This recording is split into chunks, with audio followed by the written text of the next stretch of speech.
Modern smartphone releases have become quite boring. It's usually about specs and features. For us, with the Phone 1, we wanted to bring something fresh to the market.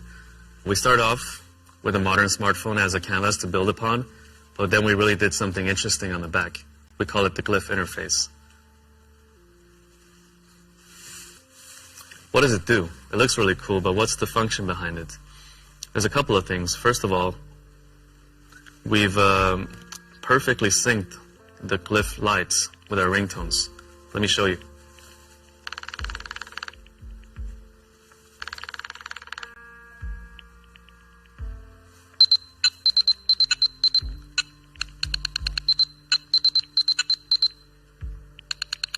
That's a Morse code. Do you know what it is for?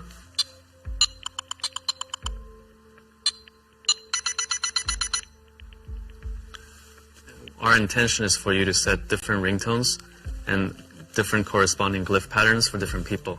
You'll remember those, and if you're in a meeting or at a dinner and you don't want to always be on your phone, you can flip your phone over. It will turn all your ringtones to silent, and the glyph combinations will tell you who's trying to call you. So it's like a visual dialer or a visual ringtone almost.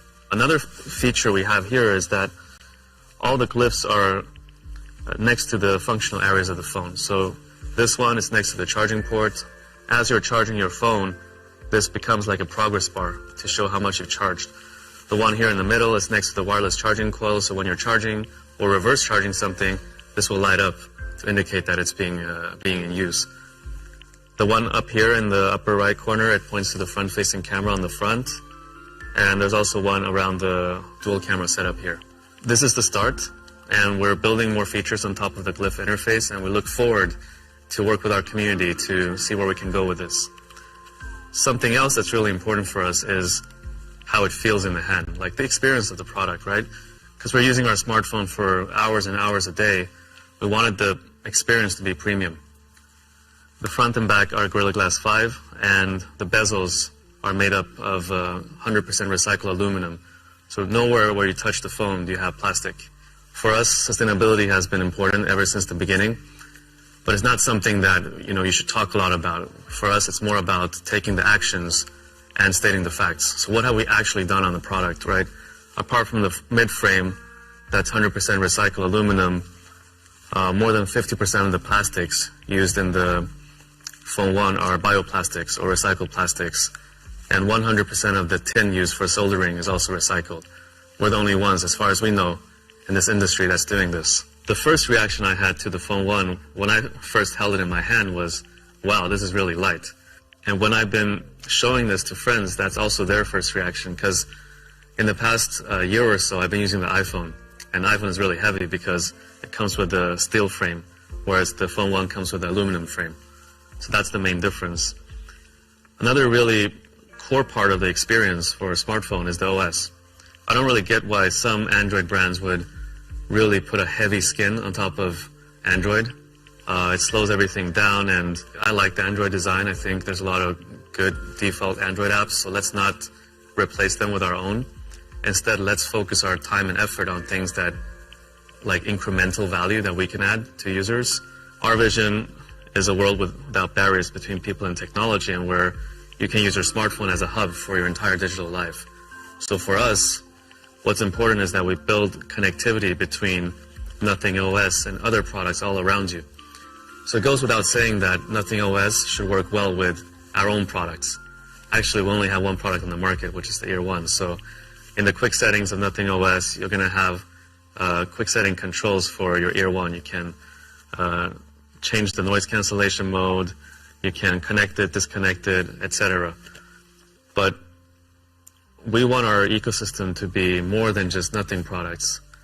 So we're also building controls for third-party products. The first one we built is for Tesla. So if you're a Tesla owner, you can connect with your Tesla, turn on the lights, flash the lights to help you find it in the parking lot, or turn on the AC before you enter the car so it's just at the right temperature when you need it. When it comes to software, our approach is that stability and quality is way more important than building a ton of features, because the smartphone is such an essential product. It needs to work all the time. And maybe you're in an emergency and it just has to work, right? It cannot be a product that ever fails. It's also a product we ship to a ton of consumers. It's a mass market product. So for us on the software side, stability, quality, and reliability is way more important than having a ton of flashy features.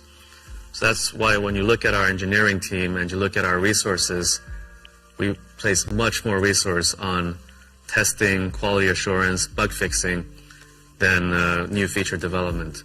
In fact, last time I checked, we had more than 500 engineers on Jira just closing tickets and fixing bugs. So that's our approach to software. In the past couple of months, a lot of the team have become quite interested in NFTs. So we also built a fun little NFT widget on the home screen of your phone so you can display your NFT collection, quickly view floor prices, and more. Another super important feature are the cameras. Smartphone cameras are one of the most used features on the smartphone. And the Phone 1 is actually quite controversial, believe it or not. It's only got 2 cameras. You might have seen that a lot of modern smartphones have 3 cameras or 4 cameras. But actually, the amount of cameras is not what makes the photo quality good. In fact, a lot of these brands, they have maybe 1 good camera, and they put 3 kind of cheap cameras, just to make you believe it's an advanced 4-camera system. But in reality, like after you buy the product and you start using the other 3 cameras and you're not that satisfied with the photo quality, I think that really erodes the trust. Maybe it's good for initial sales, but really erodes trust in the brand for the long run. So for us, we kept it simple, no bullshit. 2 cameras, both are really solid, 50 megapixel sensors. The main camera is a Sony IMX766, used in a lot of flagship Android phones today, and we also added OIS and EIS for that additional secondary sensor. We went with an ultra-wide, so you can capture more of the scene. It's the Samsung JN1, also a really good sensor, and it has a 114-degree field of view. In fact, instead of telling you all about the technology behind it, the AI and all that stuff, let's just show you, right? And you know, in a lot of these smartphone keynotes, these smartphone brands would hire professional photographers. They would pay them and they would fly to exotic locations, and then they would use Photoshop or other photo editing tools to make the images look really nice. But the problem is, never in 100 years are you going to be able to take those photos if you buy that product. So instead of doing that, we thought, hey, why don't we just give the phone to our community, our friends, have them take some photos in London. Let's upload the photos so you can download them. They're unedited, you can zoom in, and you get a real sense of the images that you're going to be able to take with our product. Apart from photos, the modern smartphone is able to take really good videos. So the Phone 1 lets you capture 4K videos. We also built this fun little thing on the back where when you're recording a video, there's a red LED light that's blinking. Pretty cool, huh? By the way, what do you think about the quality of this keynote so far? In fact, it's been taken on the Phone 1.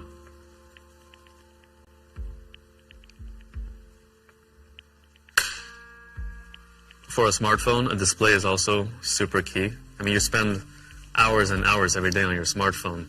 I think the AMOLED panel that we're using on the Phone 1 is actually one of the best on the market.